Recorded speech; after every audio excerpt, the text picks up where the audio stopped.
Ya, baik Bapak Ibu, selamat malam semuanya. Selamat Malam Pak Paskah. Pendeta. Malam Pak. Senang malam ini kita boleh bertemu di dalam kelas teologi. Jadi kita bersyukur masa pandemi ini membuat kita semakin ada banyak ruang, banyak peluang untuk kita bisa bergabung bersama ya. Jarak itu tidak menjadi satu persoalan bagi kita ternyata setelah pandemi ini. Ini juga berkat yang kita patut syukuri. Jadi malam hari ini ada ya kita semua jemaat dan ada Ibu Vena itu gabung dari Palembang. Ibu ini rajin ikut gemas juga. Jadi, nanti boleh dibuka Bu apa videonya kalau tidak ada acara. Karena ada surprise nanti ketika di akhir acara. Oke, siap Pak. Diumumkan dari sana. Ya Bapak Ibu, malam hari ini kita akan bersama-sama berbicara satu topik yang sangat sederhana, praktis sifatnya. Maka topik ini kemarin saya coba pisahkan dari rangkaian topik yang sebelumnya kita bicara waktu tentang anugerah pengudusan. Jadi saya coba pisahkan karena saya ingin ketika kita diskusikan ini tidak hanya bicara tentang pengetahuan harapan saya, tapi justru harapan saya nanti ada banyak diskusi-diskusi yang tentu berbicara tentang tindakan-tindakan yang kita selama ini kerjakan. Artinya aktivitas-aktivitas rohani yang selama ini kita kerjakan. Nah, malam hari ini kita berdiskusi tentang sarana-sarana anugerah, ya sarana-sarana anugerah atau sarana anugerah biasanya disebut seperti itu ya, the means of grace, jadi sarana anugerah. Nah, Bapak Ibu, ketika kita berbicara tentang sarana anugerah ini, tentu ada kaitannya dengan apa yang kita sudah diskusikan bersama. Ya, kita sudah belajar tentang orde atau tatanan keselamatan kemarin. Dari mulai prevenient grace, kemudian berbicara tentang kelahiran baru, kemudian kemarin yang yang panjang itu kan kita berbicara tentang pengudusan, sanctification grace, anugerah pengudusan, yang nanti diakhiri dengan glorifying atau glorifying grace itu yang bahkan sampai nanti kekekalannya. Nah, ketika kita berbicara pengudusan atau kita berbicara tentang sanctification grace itu tentu bukan satu hal yang mudah, bukan? Kemarin ada beberapa pertanyaan waktu sesi ini. Jadi waktu sesi ini ada beberapa pertanyaan juga. Bagaimana kita bisa tetap naik gitu, atau kita tetap bisa mengalami proses ini. Nah, harapan saya kita bisa mengikuti tahap-tahap itu sehingga kita ketika masuk satu tahap berikutnya kita bisa mengerti. Nah, Bapak Ibu, mungkin ini juga menjadi pertanyaan kita, ya, pertanyaan yang saya coba tuliskan di sini. Ya. Dikatakan di sini kalau kita tahu bahwa keselamatan ini adalah anugerah dan pekerjaan Tuhan. Tetapi bagaimana dapat saya mencapainya? Itu pasti menjadi pertanyaan kita juga kan? Ya, saya tahu ini keselamatan ini anugerah. Ya. Dan pekerjaan Tuhan. Tapi pertanyaan kita adalah bagaimana kita dapat mencapainya? Atau mungkin pertanyaan itu juga bisa menjadi satu pertanyaan lagi, jika kita berkata percayalah dan Anda akan diselamatkan, mungkin kita akan jawab benar, tapi bagaimana saya bisa percaya? Jadi artinya kan kita tidak hanya oh ya, bukan kata itu kan, tapi kan kita pasti berpikir bagaimananya, how to-nya, bagaimana saya bisa mencapainya, bagaimana saya bisa percaya, atau mungkin juga bagaimana saya harus menunggu. Kalau kita bicara udahlah, tunggulah, Tuhan nanti akan menolong. Bagaimana cara menunggu? Nah, tadi kita berbicara tentang rumah keselamatan itu sendiri yang paling lebar itu ya, kan tentang pengudusan. Dan kemarin waktu bicara tentang poin ini saya katakan bahwa pengudusan itulah agama. Proses inilah agama. Kalau masih prevenient grace belum masuk kepada keselamatan toh. Kalau pertobatan baru pintu. Nah, rumah itu sendiri adalah pengudusan. Tentu pengudusan itu proses bukan. Ya kan? Ketika kita berbicara pengudusan pasti bicara proses. Nah, disinilah kita bertanya tadi, bagaimana saya boleh menjalani proses ini? Bagaimana saya bisa mengalaminya? Bagaimana saya menunggunya?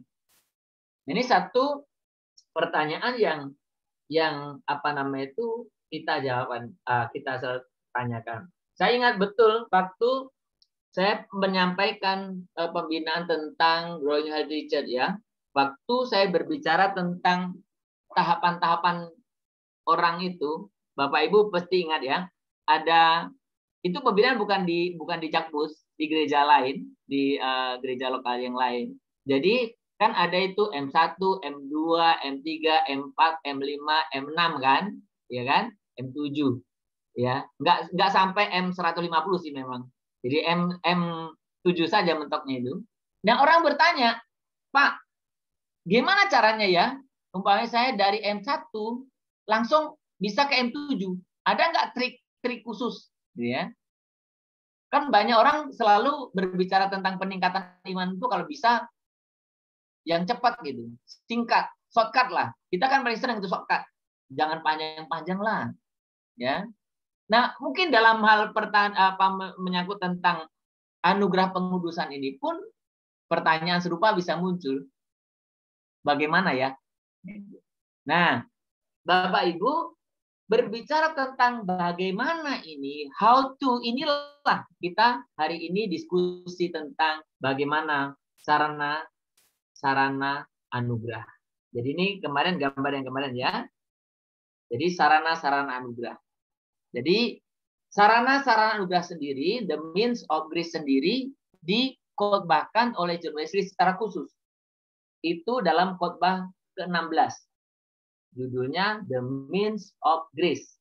Yang dasar Alkitabnya diambil dari kitab Maleakhi pasal 3 ayat yang ke-7. Bagian A kalau tidak salah ini. Jadi ini kita bacalah. Itu ayat Alkitab yang saya kutip itu.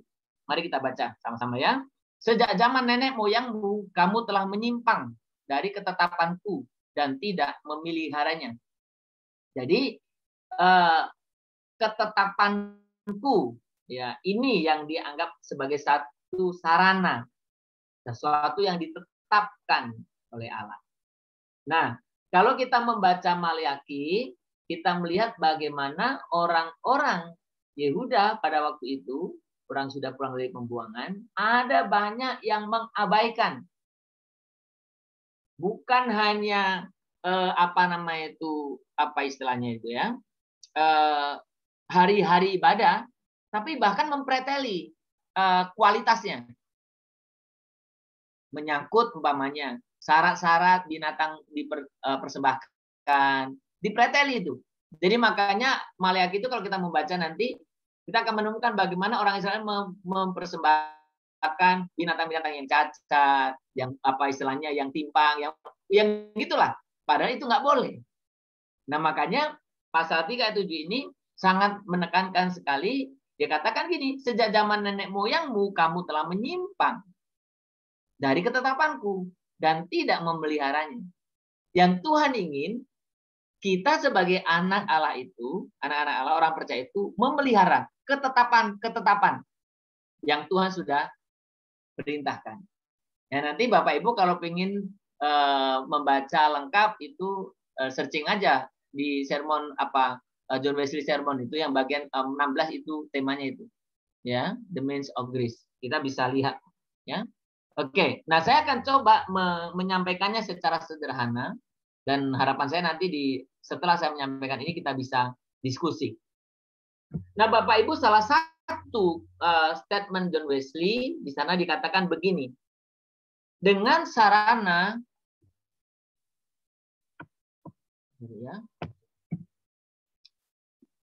dikatakan seperti ini. Dengan sarana anugerah, saya memahami tanda-tanda perkataan atau tindakan lahiriah yang ditetapkan oleh Allah dan ditetapkan untuk tujuan ini menjadi saluran biasa yang dengannya Allah dapat menyampaikan kepada manusia preventing grace itu anugerah pencegahan ya, justifying itu pembenaran, atau sanctifying grace pengudusan melalui sarana-sarana yang biasa yang sudah ditetapkan Allah yang menjadi biasa karena biasa kita lakukan. Dia ungkapkan seperti itu ya di dalam bagian khotbahnya itu.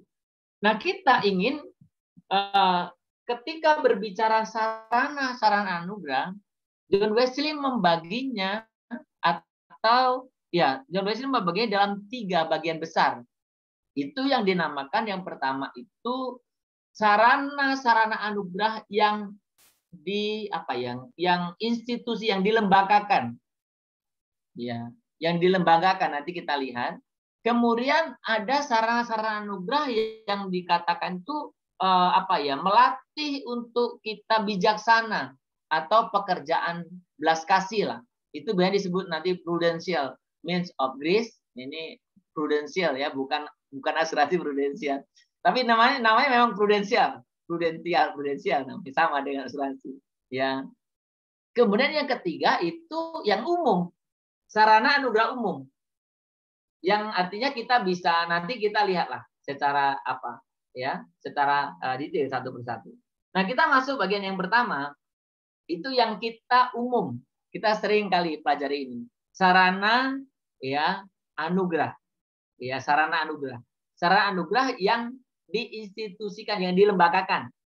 Jadi maksudnya apa? Sarana anugerah ini merupakan praktik yang ditetapkan atau diperintahkan oleh Yesus sendiri agar dilakukan para pengikutnya sebagai sarana untuk bagaimana Allah menyampaikan anugerahnya kepada manusia. Ya kan? Makanya disebut di sini sebagai institute means of grace atau tindakan kesalehan. Tindakan kesalehan, acts of piety. Jadi ada satu yang dilembagakan. Apa saja itu? Nah, berarti dengan penjelasan ini kan berarti yang Allah perintahkan ya. Yang Allah perintahkan untuk dikerjakan oleh orang-orang percaya. Siapa sajalah yang percaya, ya. Apa saja itu? Nah, Bapak Ibu, sebetulnya ini biasa kita lakukan juga. Yang pertama itu doa. Doa kan Tuhan perintahkan kan? Tuhan yang memerintahkan untuk berdoa. Nah, doa ini meliputi doa pribadi, keluarga, dan umum. Nah, Bapak Ibu, kalau Bapak Ibu memperhatikan, ada satu hal yang terjadi perubahan ketika John Wesley mengalami peristiwa Aldersgate. Kalau Bapak Ibu membaca catatan hariannya itu, salah satu yang berubah adalah menyangkut doa. Apa yang dimaksud berubah? John Wesley dibesarkan dalam Anglikan, gereja Anglikan, yang sangat kental dengan tradisi liturgi. Maka disebut Anglikan kan sering disebut high church. Gereja yang sangat ketat dengan liturginya. Nah, gereja yang sangat ketat liturginya biasanya yang suka doa-doa bacaan. Doa-doa yang sudah baca rumusan-rumusan doa itu, ya kayak kita di buku merah gitu kan ada doa-doa gitu ya. John Wesley selama ini gitu. Nah, tetapi ketika dia mengalami peristiwa Aldersgate itu, ada sesuatu yang berubah. John Wesley mulai memberi ruang untuk doa-doa spontan. Tanpa mengabaikan doa yang tertulis itu, tetapi tidak menutup untuk doa-doa spontan. Karena ini lebih sifatnya spontanitas muncul, lahir dari hatinya.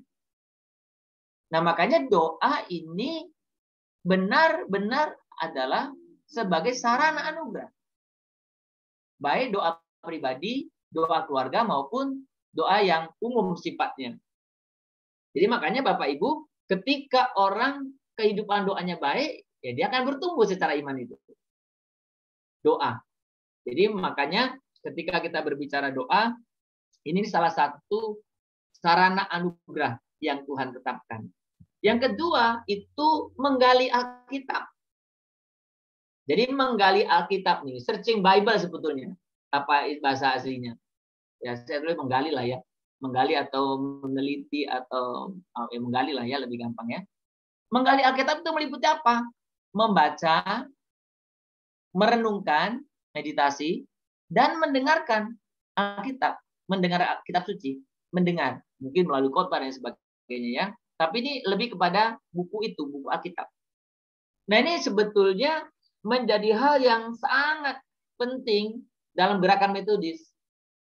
Dalam sesi yang sebelumnya saya katakan bahwa John Wesley sendiri menyebut dirinya sebagai seorang yang apa istilahnya orang dengan satu buku, manusia satu buku.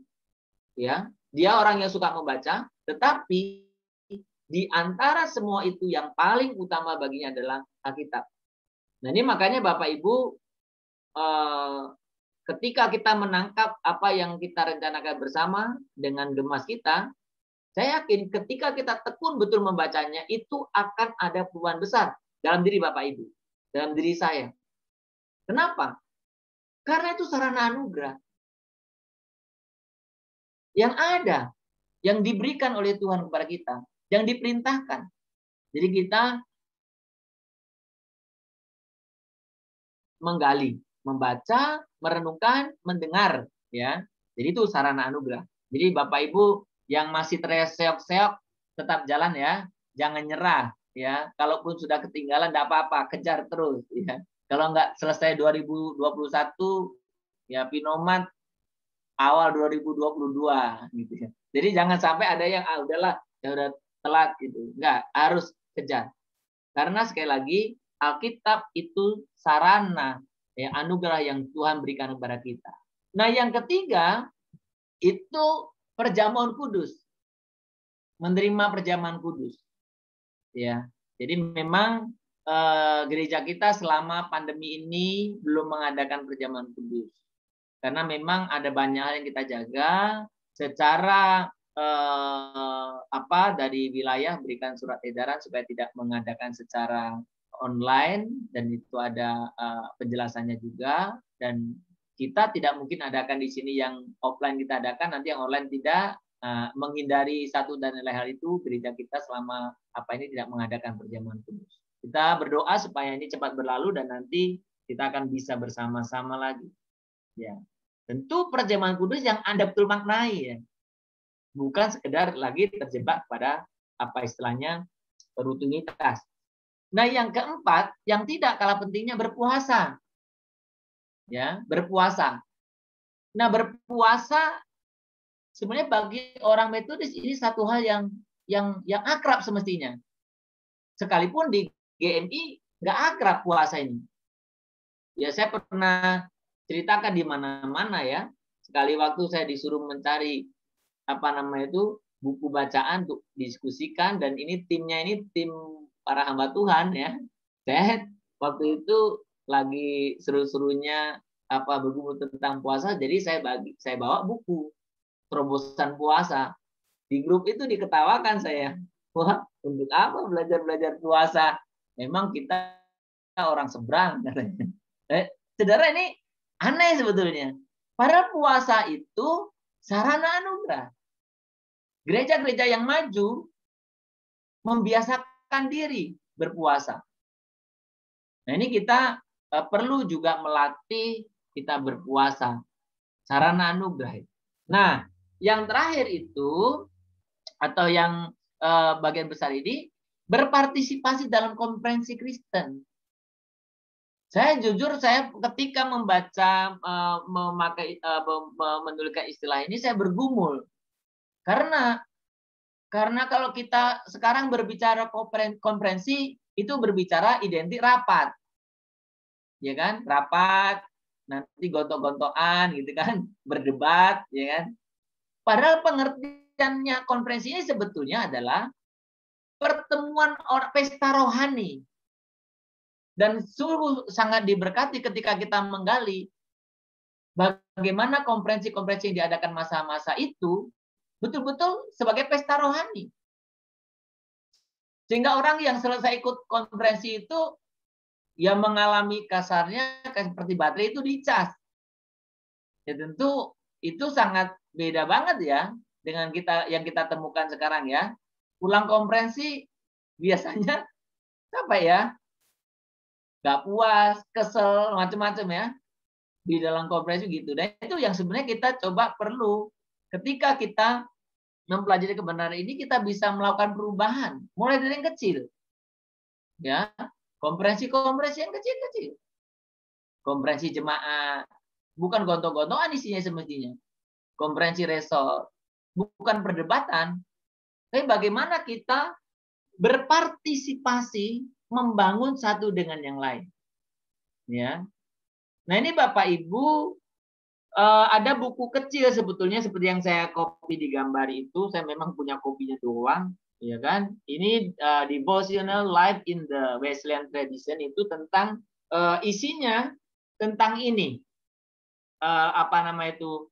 Doa, bagaimana tentang menggali Alkitab, tentang puasa, tentang macam-macam lah ini. Ya tentang 5 inilah. Ini sangat simpel sebenarnya bukunya. Jadi sangat ketika kita membaca ini, wah ini sebenarnya sesuatu yang jadinya langka jadi di dalam kita. Padahal inilah means of grace. Sarana anugerah yang Tuhan sudah yang sudah perintahkan, ya. Nah, selain ini biasanya yang juga dimasukkan di dalam apa namanya itu sebagai bagian dari kalau muncul nggak yang dilembagakan ini, sarana anugerah yang dilembagakan ini adalah membaca buku rohani. Jadi ternyata kita perlu melatih diri kita membaca buku rohani.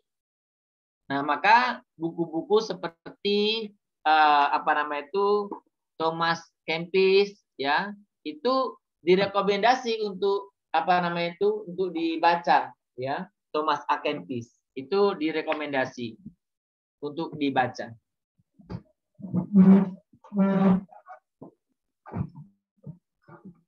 Jadi buku Thomas A. Kempis itu sebetulnya jadi ada diterjemahkan oleh apa obor itu kecil sekali bukunya. Ini buku tentang itu mengikuti jejak kasih Kristus. Nah, kalau mau baca buku ini, wah kita betul-betul jauh dari yang ditulis buku ini gitu. Jadi itu mengarahkan kita, menolong kita untuk bertumbuh. Nah, selain membaca buku rohani juga menyanyi lagu-lagu rohani tentunya. Nah, ini yang harus kita bangun. Saya tidak tahu seberapa banyak kita yang hari-hari biasa hobi atau senang menyanyi lagu rohani. Ya, dulu waktu di Palembang saya sering pinjam mobil orang. Karena kalau dia ke daerah-daerah yang tidak bisa dijangkau mobil yang apa, saya pinjam mobil orang. Tapi beberapa kali yang saya pinjam itu selalu bilang gini, Pak, maaf ya Pak, maaf ya. Saya bilang, apa yang maaf? Oh, ternyata di dalam mobil itu flash disk apa namanya itu CD-nya semua lagu-lagu, entahlah lagu apalah, nggak ada lagu rohani satupun.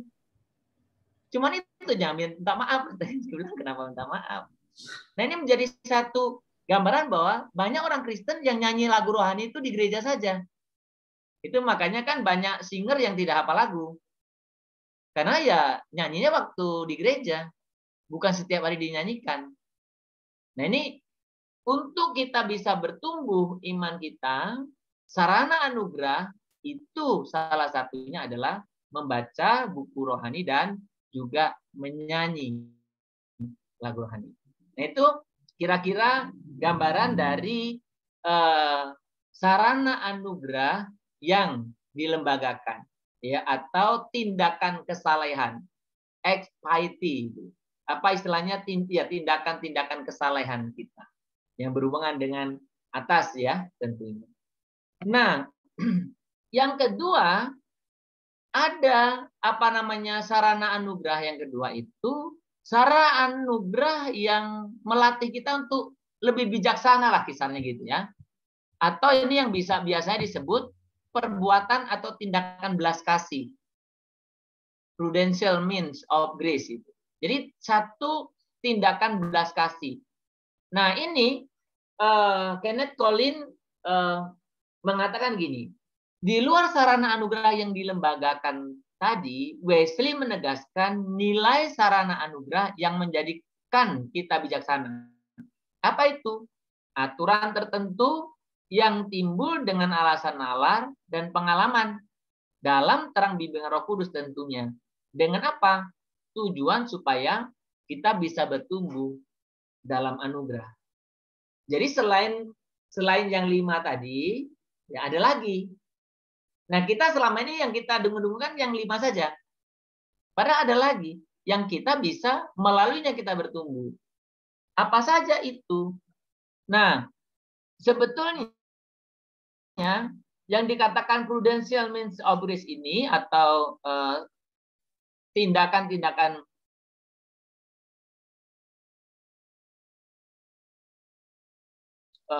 belas kasih mengikut Kristus yang peka dalam memelihara kehidupan spiritual. Jadi John Wesley itu mengajarkan bahwa kesucian itu bukan kesucian kalau tidak mencakup kesucian sosial. Jadi kesucian yang dimaksud bukan kita suci mengasingkan diri, bukan. Kita suci tinggal di tengah-tengah masyarakat. Maka kehidupan spiritualitas itu tidak bisa dipisahkan dengan tindakan belas kasih kita kepada orang sekeliling. Nah, apa saja itu? Nah, yang termasuk dalam prudential means of grace itu diantaranya yang pertama itu pertemuan kelompok kecil. Nah, itu kalau dalam masa John Wesley itu ada yang namanya society. Society sebenarnya besar juga sih, karena kalau society itu sekitar 100 orang gitu-gitu. Besar ya, ada satu gereja itu. Atau kelas meeting. Jadi cell group atau kelas meeting atau komsel itu sarana anugerah. Nah, makanya sebenarnya saya sangat sedih. Kita adakan cell group secara online pun yang hadir segelintir orang. Pada kemana yang lain? Padahal itu sarana bertumbuh. Tidak harus pergi kok.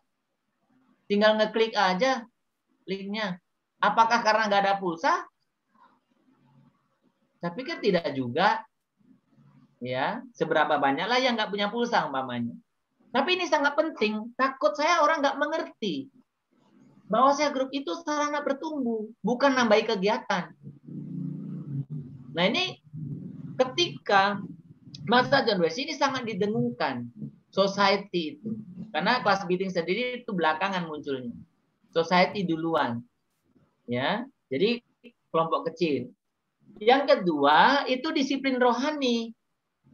Ini disiplin rohani yang berbeda dengan tadi ya. Yang di institusi tadi. Doa, bukan di luar itu.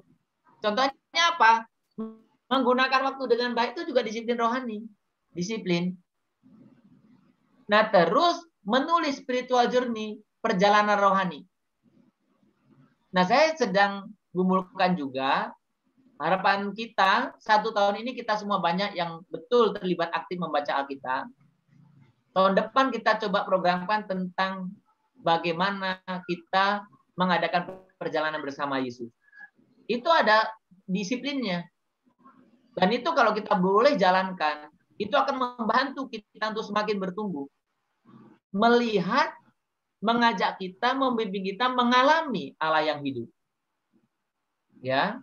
Jadi harapan saya tahun depan kita bisa jalankan itu jurnal bersama Yesus. Tapi kita dulu harus baca Alkitab dulu. Nanti kita jurnal bersama Yesus. Alkitab pun belum baca, bagaimana berjalannya? Ya. Jadi secara terarah lah ya kita ini. Nah, yang ketiga itu diet. Ini di luar puasa tadi ya. Diet ya juga bisa itu diet. Jadi diet ya dia mengurangi diet apa ya? Ya. Yang ketiga, yang keempat itu menyangkal diri sendiri.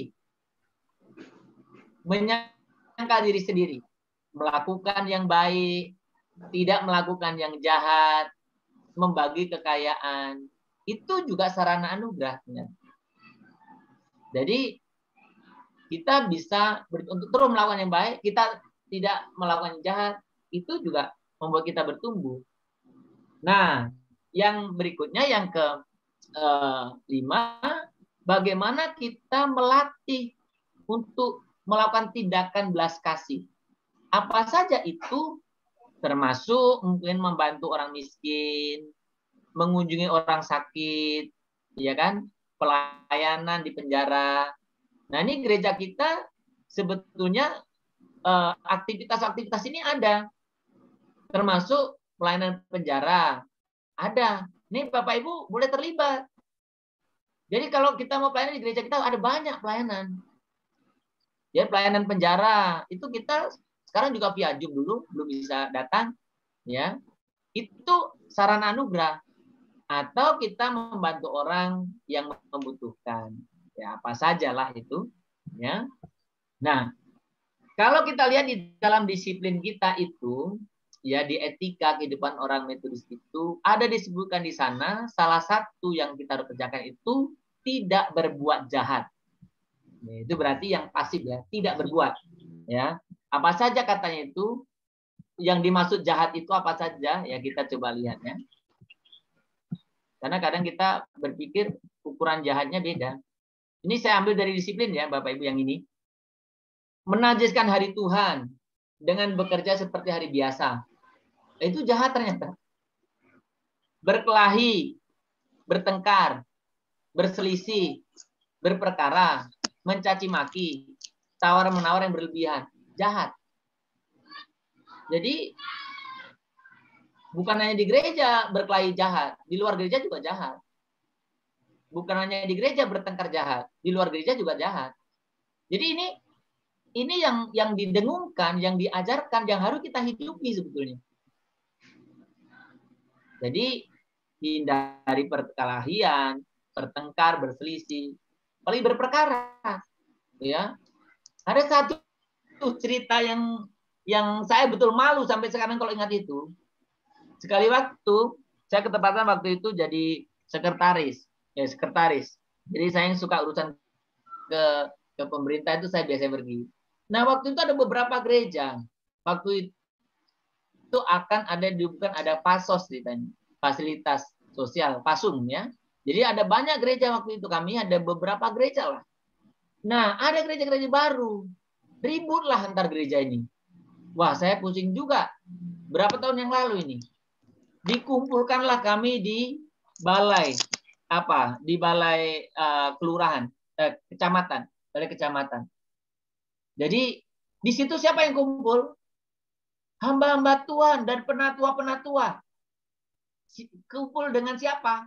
Dengan Pak Camat dan Pak Lurah. Dan antar hamba Tuhan dan penatua itu berkelahi, bertengkar gitu. Pada waktu itu, siapa yang menasihati para hamba Tuhan dan penatua? Pak Camat dan Pak Lurah. Yang notabene bukan orang percaya. Saya betul-betul nggak berani lihat. Malu saya. Karena saya salah satu wakil salah satu gereja kan. Dan saya ketepatan waktu itu pengurus. Saya malu sekali. Saya mau ngomong apa? Kita orang Kristen berkelahi. Saya mau ngomong apa? Kami hamba Tuhan pun nggak bisa saling mengalah. Itu ngomong apa kita? Saya betul-betul ingat peristiwa itu, malu benar. Maka hal ini harus betul kita perhatikan. Jadi dimanapun kita, termasuk dalam konteks gereja kita juga, gereja siapa saja lah, sama itu. Artinya gereja di mana saja, kita nggak akan bisa menjangkau sekeliling.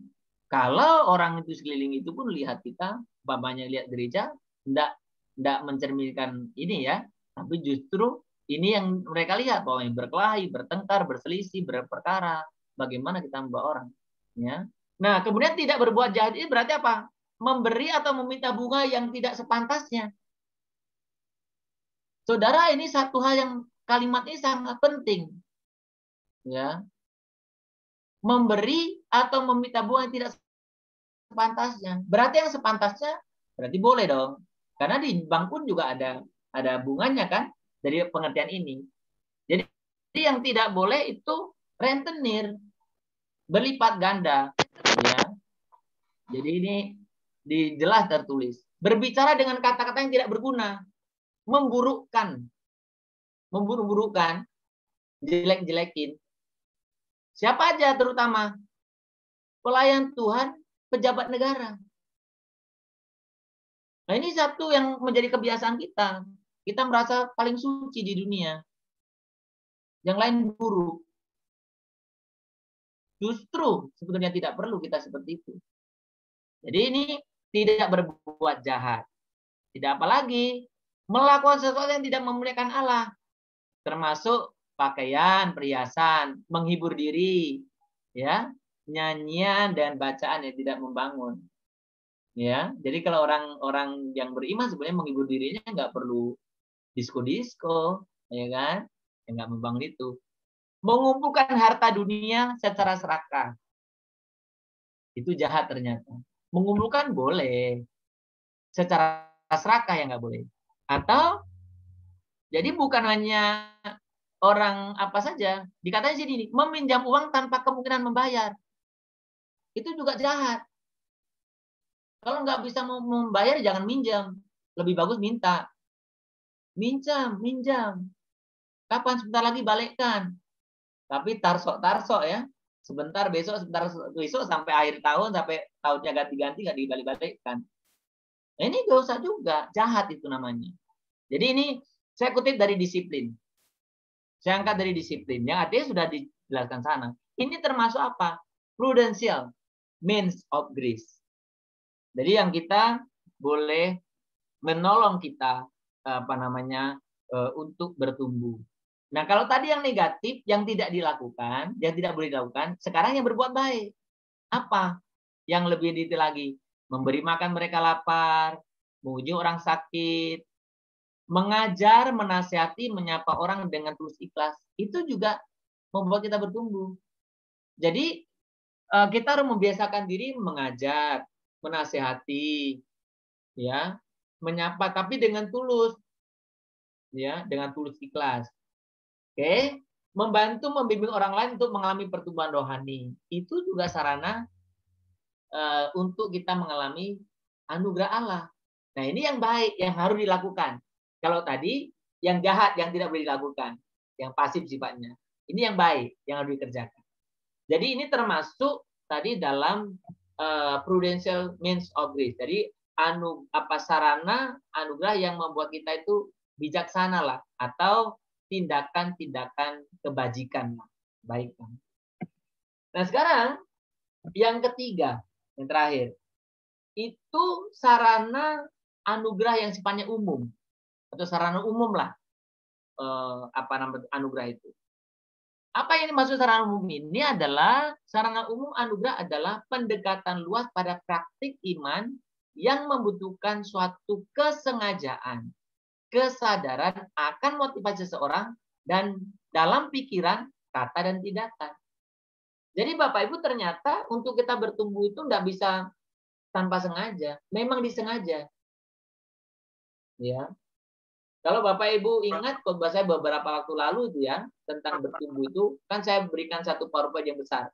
Kenapa banyak orang yang tidak bertumbuh? Karena banyak orang tidak merencanakan untuk bertumbuh. Bertumbuh itu pun kita perlu rencanakan. Saya pengen bertumbuh. Jangan berpikir gini, pokoknya otomatis tumbuh sendiri, tidak ada. Tua otomatis. Dewasa perlu proses. Ya kan? Lama otomatis. Tapi bertumbuh dalam iman, itu perlu proses dan rencana kita. Nah, ini yang kita boleh hari ini sama-sama. Nah, secara rinci, sarana yang sifatnya umum itu bisa apa? Ketaatan memelihara hukum Allah, yang umum ya. Mengawasi diri, ya kan? Melatih kehadiran Allah. Jadi Bapak Ibu, latih penyembahan, latih doa yang benar-benar penghayatan. Itu perlu dilatih. Nggak bisa tiba sendirinya. Nggak bisa otomatis itu. Termasuk kita latihan untuk menginjili orang lain. Ya, orang-orang yang kita kenal, memberitakan kabar baik. Itu perlu latih. Nggak bisa tiba-tiba. Nah, maka saya kadang suka sederhana gini. Ketika kita berbicara sesama orang percaya, kita tidak pernah berbicara tentang iman, tentang Kristus. Bagaimana kita berani ngomong tentang Kristus, tentang iman kepada orang yang nggak percaya? Ya, sekali waktu di rumah kami, waktu itu masih di Grogol ya, kumpul banyak orang. Wah, seru kali saya lihat tuh rumpiannya. Jadi saya terus datang. Emang nggak ada topik yang lebih menarik? Saya bilang gitu. Emang tidak ada topik yang lebih menarik? Jadi Bapak Ibu ketika 1-2 orang berkumpul berbicara tentang iman, berbicara tentang Kristus, tentang Injil, sesama orang percaya dulu, baru nanti bisa kita berani atau terlatih ngomong dengan orang tidak percaya. Lah kalau dengan orang percaya ngomongin orang, terus besok tiba-tiba jumpa dengan orang tidak percaya ngomongin Injil, nggak mungkin itu. Kalaupun mungkin dipaksakan dan pura-pura sifatnya. Nah ini makanya melatih. Kita perlu latih hal yang baik itu. Kita perlu latih, disiplinkan diri kita. Ya, jadi ini yang boleh saya sampaikan. Ya seperti yang di awal saya katakan, harapan saya dengan ini kita bisa diskusi tentang bagaimana kita selama ini menggunakan sarana-sarana yang Tuhan sudah berikan kepada kita. Ya, apakah yang sudah dilembagakan itu atau yang sifatnya melatih kita untuk hidup bijaksana sebagai perbuatan-perbuatan kebajikan atau yang sifatnya umum. Ya. Jadi bagaimana kita telah menggunakannya. Kita boleh berbagi satu yang lain dan harapan saya ini bukan sekedar bicara pengetahuan, tapi kita boleh mengalami kehidupan iman yang bertumbuh dari waktu ke waktu.